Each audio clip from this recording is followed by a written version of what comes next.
Here's my prediction on what I believe will happen in 2026 for the cryptocurrency market. Of course, it's just my opinion. This is based on my own logic and my own understanding. It's not by chance that the Clarity Act keeps getting delayed. Wake up. The Ripple case got delayed for 5 years? That's weird.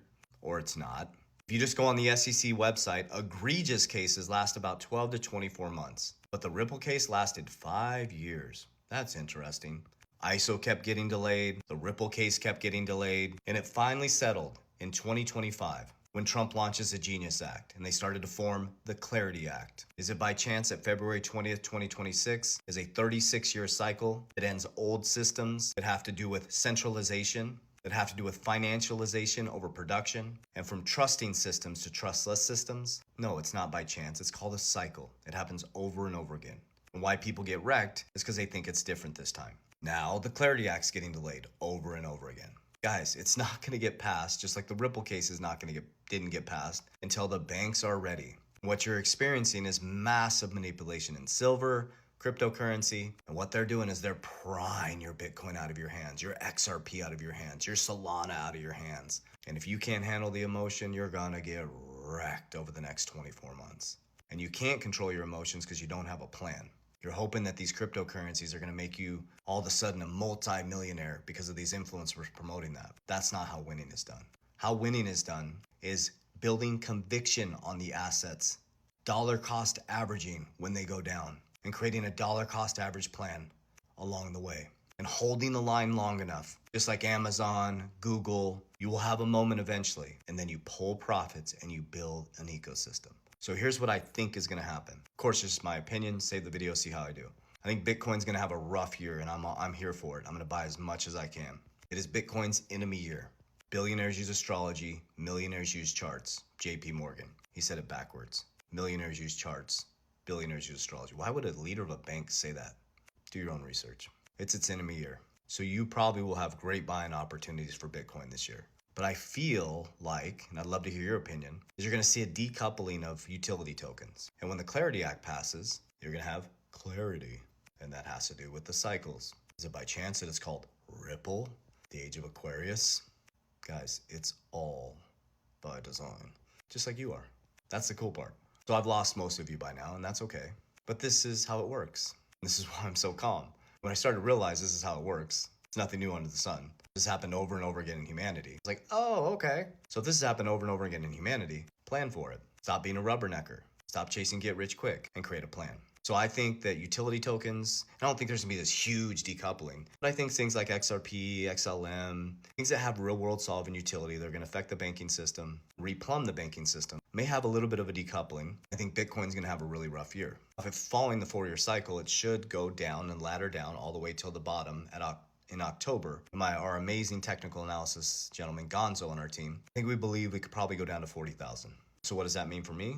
Blue light special, baby. If you remember Kmart, I'll be buying the shit out of it. So all I'm doing, guys, is when it goes down, I buy calmly on the way down and I bring down my dollar cost average. I buy every single day. I DCA just a little bit. I buy Bitcoin, XRP, Solana every week, and WLFI every day. My top 4 are XRP, Bitcoin. I'll give you my percentages. XRP is 43%, Bitcoin is 40%. Then it drops off pretty significantly to WLFI and Solana. That would be my top 4. Do you, boo-boo, as Jeff says. Do your own research. I'm just being honest what I do. I also have stocks. ABTC is my number 1. XXI, you can see that my zone of genius is crypto and digital assets. ABTC is a Bitcoin treasury and a Bitcoin mining company. XXI is a Bitcoin treasury, the number 3. Number 1 is Strategy B. XXI is connected to Cantor, Howard Lutnick. Guys, it's all connected. They're rewiring the system. The dads are writing the rules, the boys are running the banks. Don't get disillusioned by all this stuff. And then I have my dividend stocks, and I have a system.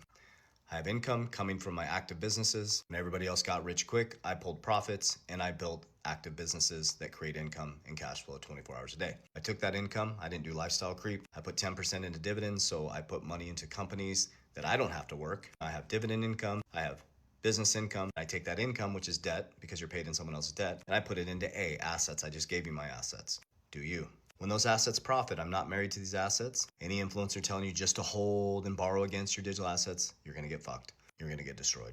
because you're going to get liquidated. Do not borrow against your digital assets until this market is way more mature. When my assets go up, besides Bitcoin, when we move Bitcoin over to protection, all coins, all other assets, I exit 50% on the way up. I pull profits. First thing I do is I insure my profits in cash value life insurance, and I'll share with you why. We use it as family banks. I use precious metals, Berkshire, and Bitcoin as protection and a store of value. So now we have cash flow going into appreciating assets that beat inflation. When it beats inflation, when it goes up and makes profit, we pull profits and we put it into protection. Now, why would I use cash value life insurance? Because we use it as a family bank. So now I can leverage CAPL. I can leverage on the right side from insurance where there's no liquidation risk. I'm still earning on the money in there, and I'm OPM borrowing from the insurance company, and I can go back in to buy people's fear and buy free assets. When those assets appreciate, I pay it off and I have free digital assets or free stocks.